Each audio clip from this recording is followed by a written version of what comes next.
All right, so as far as at-home equipment goes, we've got a couple of main devices we're looking at. So of course we've got our rubs ball or the trigger point ball. So these are the small green balls. So the trigger point one's usually $10 on Amazon. The rubs one ranges anywhere from 10 to 25. So I usually just say get the trigger point one. If you look up trigger point foot massage ball, you'll see it there. And then you just want to make sure it's got these little spikes, not the big spikes. The big spikes, I tend to find it's not very effective for much. It'll give you a little bit of surface tissue release, but definitely doesn't work as well as this little one. It's kind of like a soft rubbery texture. Then we've got our medium-sized ball. You can get this specific trigger point ball, or there are also a blue one or a pink one that are called the orb. So either of those are okay. So I use this a lot for chest and upper back. These trigger point ones I use specifically for the feet and through the ribs through the back. If I've done the corrective session with you, you'll have seen that. And then we've got our lacrosse ball. Lacrosse ball shouldn't be more than $3 or $5 at the absolute most. A lot of times you can get a lacrosse ball and a foam roll in a kit together. Usually the other two you have to buy alone. Once in a while, there's a kit on Amazon that's got the medium-sized ball, which I believe is 4 inches or 4.5 inches, as well as the roll and the lacrosse ball. So that's a great kit to get if you can pick that one up. Amazon changes their stuff all the time, so I'll include a couple of links below, as well as the names of the different items, because really it's the names that you're going to be going by most of the time. The links usually go away after a month or two. And then finally, we've got our foam roll. So for foam roll, we've got a couple of different types. So this one has the PVC pipe in the middle. So it's a hard plastic pipe in the middle. That one's relatively aggressive. If you're not overly tight, it works great for the quads, glutes, hamstrings. So basically all of your thighs, your butt muscles. I don't like this one through the ribs because it is pretty aggressive. I'll usually default to one more like this one back here. So this one back here is essentially like a pool noodle. So it's a foam texture, so a bit more like our standard foam roll. That's a long one. You don't need the long one. Long one's kind of nice for the ribs, but it's not overly critical.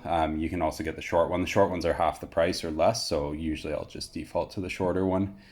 So that's our foam rolls. I also do like the short one when it comes to the PVC pipe.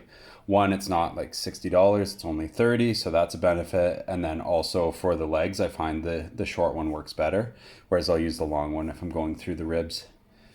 So that's our mobility and corrective tools.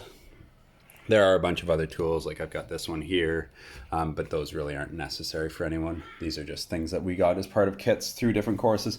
So then beyond that, we've got our dumbbells, we've got our suspension trainer. So the handles, you'll have seen these at the gym if you've been in the studio. So there's various different types. The one I usually recommend is about $70.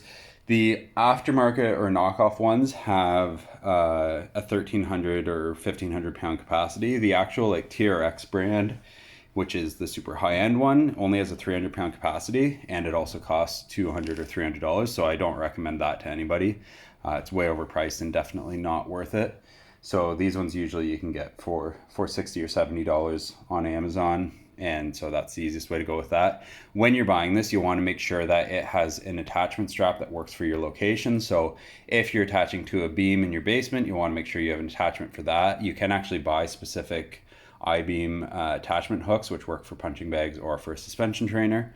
Or you can get the over-the-door hook, which is basically like a soft pad that hooks over the door so you don't damage the door frame, and it closes into the door and you can adjust it within there. So that's your suspension trainer. It's great for inverted rows that's the primary exercise. And then you might use it for some core work. There's a bunch of other exercises. Usually it comes with a little pamphlet that's got exercises, or you can look up on YouTube TRX exercises, or if we give you something in the workout. But rows is really what I'm using it for the most part. At home, it tends to be difficult to do rows, and this works great. It's also great for hotels because it is so small. Obviously, you can pack it up nice and small and throw it in your suitcase, and that's easy. So then beyond that, the only other piece of equipment I really recommend, a small size set of dumbbells. It doesn't hurt to have a larger dumbbell. So I've got a couple of larger dumbbells here that I'll use for one arm rows. Again, like the more dumbbells you have, the better, but also we want to be conscious of whatever our budget is and not have 50 dumbbells in our living room or in our basement. So I'll usually recommend one set that's kind of in a mid-range strength level. So like Rachel will usually use 10s or 12s. I'll usually have 17 and a halves right now I've only got 12s here. I'm just using the TRX and the suspension trainer and the heavy dumbbell for one arm rows because that happens to be what we have. But I would use 17.5s if I was getting a set, or maybe 20s. So you can kind of use that as a reference range. So you might get 12s or 15s or 5s or whatever. Just get that set, and then you can buy another set as a secondary weight as your next purchase. And then lastly, the other thing you can buy would be a punching bag, which is a great thing to use for cardio. So I've got this Everlast stand. So it's basically a punching bag stand. If you've got a basement with an I-beam, you can attach it there, or you might be able to attach it onto the beam in your basement. Got a little old punching bag from when I was a kid that I grabbed for Emery so he can use it with his cute little boxing gloves because he likes to copy everything we do.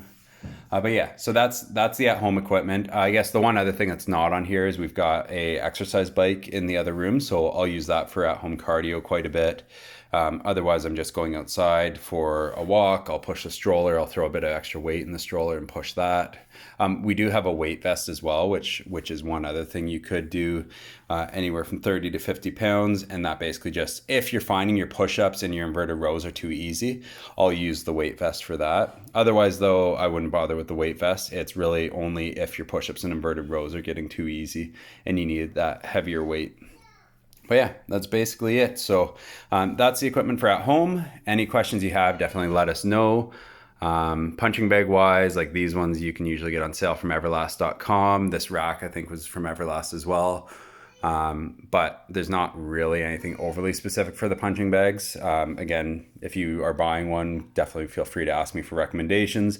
If you've got the space in the basement, you want to throw a squat rack and barbell and plates down there, that's obviously a bit more of an investment, but definitely an option. So that's basically it for at home. As much or as little equipment as you need. So the basics are your suspension trainer, your 1 or 2 pairs of dumbbells, and then an exercise bike or a punching bag might be your next purchase, and then expand from there.